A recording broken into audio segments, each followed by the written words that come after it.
O SUS faz. O fio russo, que chama, o fio russo, botar. Né? Porque é exatamente essa questão. Hoje, a discussão hoje está em cima dessas questões. Questão estética, né?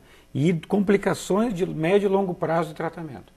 Ontem eu estava em São Paulo lendo um articulista falando sobre que no Brasil cada vez se morre menos de AIDS, mas se morre muito ainda com AIDS. Como assim? As pessoas têm morrido mais de complicações outras de tratamento do que as infecções.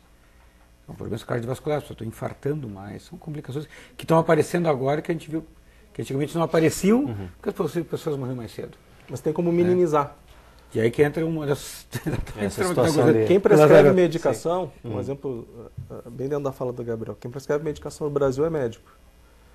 Quem prescreve medicação em Moçambique pode ser médico ou pode ser técnico em medicina. Por quê? Moçambique tem um médico para cada 32 mil habitantes.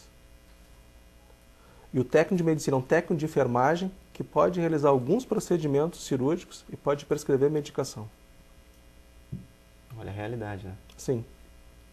Então, quando a gente fala, comparando Brasil especificamente, né, Rio Grande do Sul e Moçambique, nós temos muito que aprender em termos de como manejo dos profissionais da saúde de lá.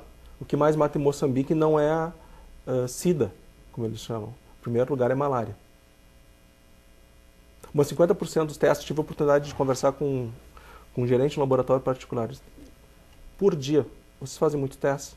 Aproximadamente 100 a 200 testes. Porque o teste pode ser gratuito ou extremamente barato em Maputo. Né? Qual é o percentual de reação positiva? 50%. 50%? 50%.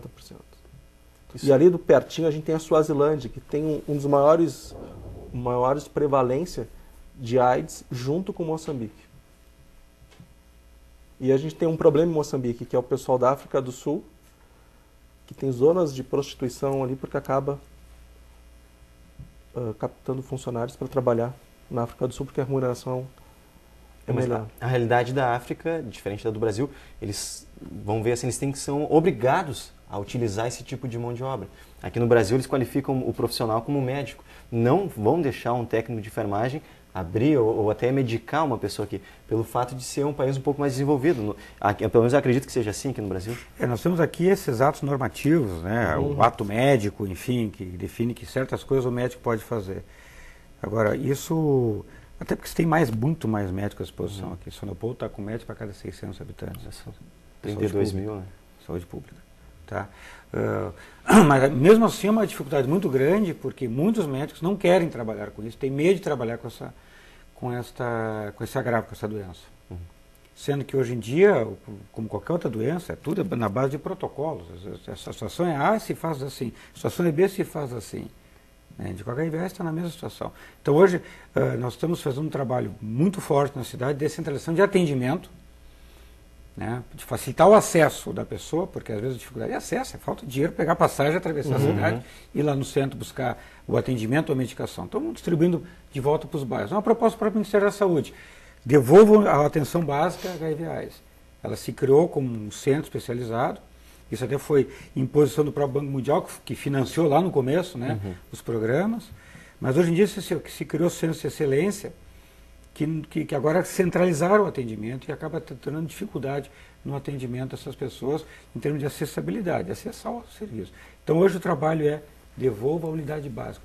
O posto de saúde que atende pressão alta, está atendendo diabetes, do lado um terceiro banquinho ali é a pessoa vendo com HIV/AIDS.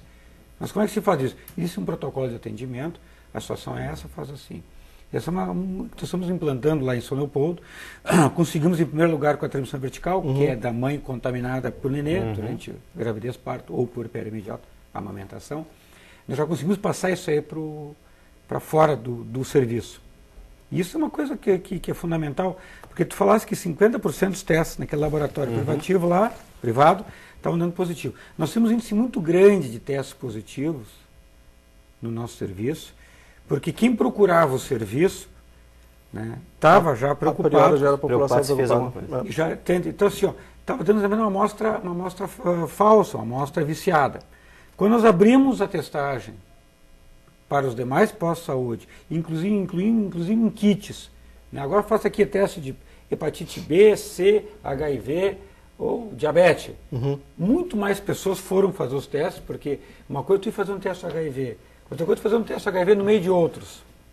O que aconteceu? Se aumentou absurdamente, praticamente nós conseguimos dobrar do ano passado para esse ano o número de testes realizados e o índice de positividade caiu, porque a gente conseguiu pegar mais população geral, porque antes pegava aquele grupo mais, vamos dizer assim, com uma situação mais complicada no sentido de mais vulnerável, né? Mais vulnerável. O cara ia fazer o teste, aquele cara acordava da manhã, meu Deus, o que eu fiz essa noite? Vou lá fazer o teste. Hoje tu pega a população em geral, e isso faz com que os índices caiam bastante. Mas isso é um trabalho árduo de descentralização, que é o problema lá. Hoje a preocupação em Moçambique é que as pessoas se testem.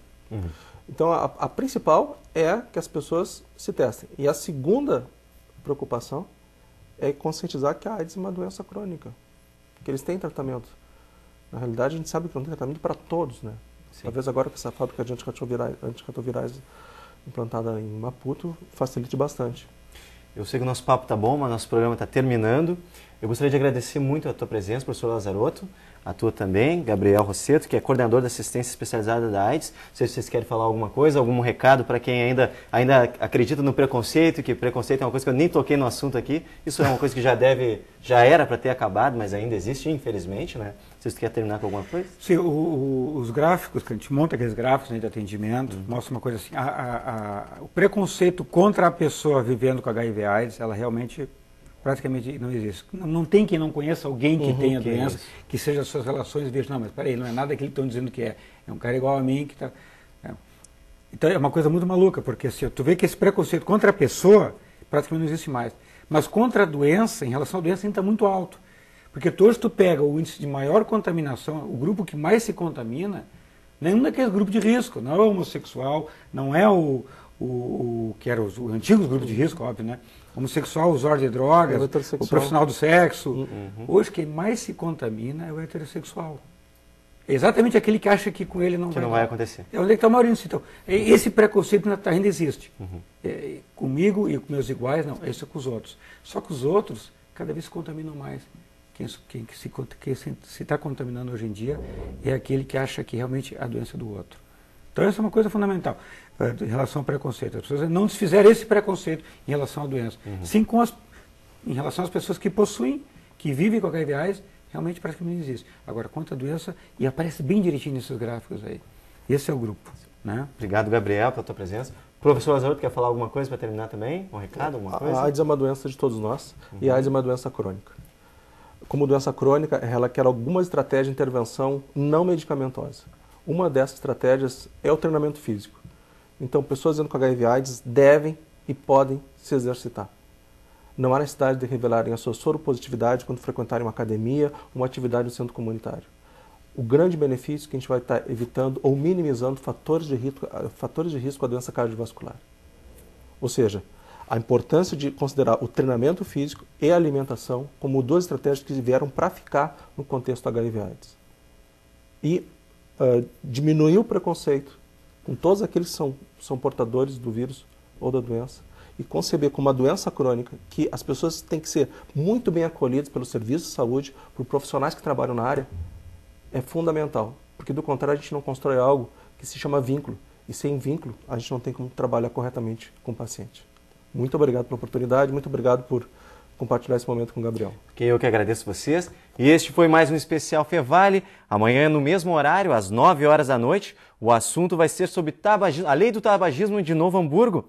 Lembrando que o programa vai ter uma reprise às 11 horas da noite e depois amanhã às 8h20 e ao 12h20.